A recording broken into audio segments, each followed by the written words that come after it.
Mga nasunugan sa barangay San Pedro Molo, wala pa makabaton sang financial assistance.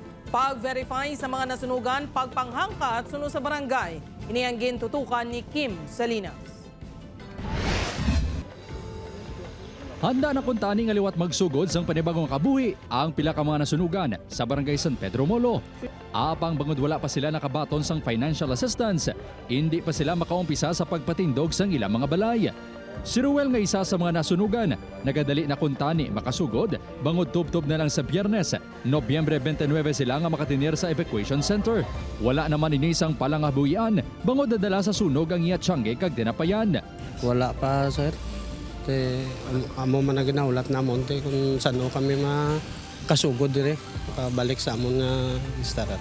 Sunod sa kagawad sang barangay, nadugayan sila bangod wala nagasanto ang nagpalista sa Iloilo City Social Welfare and Development Office sa ilang lista.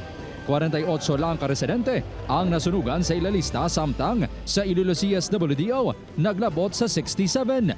Magasapol ang Barangay Council sa pag-validate sa mga benepisyaryo. Gusto man namon yung barangay official mas madasig tani ini nga pag-release sila. Ang problema lang sang iban nga pamuluyo nagabutig bala nga bisan hindi sila residente, border sila ginapilit nila nga ano sila nga totally. Suno sa head sang Iloilo CSWDO, kinahanglanon ng Certificate of Residency kag indigency halin sa barangay antes maproseso ang ila financial assistance.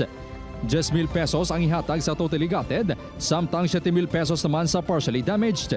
Kung may enough pang fund na doon, share man kita pero hindi na focus ka, ma'am. Samtang sunod sa tiyo sa ginatulo tagiya sang balay nga ginhalinan sang sunog, wala sang appliances nga nabilin sa balay sang iya hinablos. Bangod duwa na kabulan nga nagabisita na lang tag sa kasimana ang iya hinablos sa balay sini sa San Pedro Molo.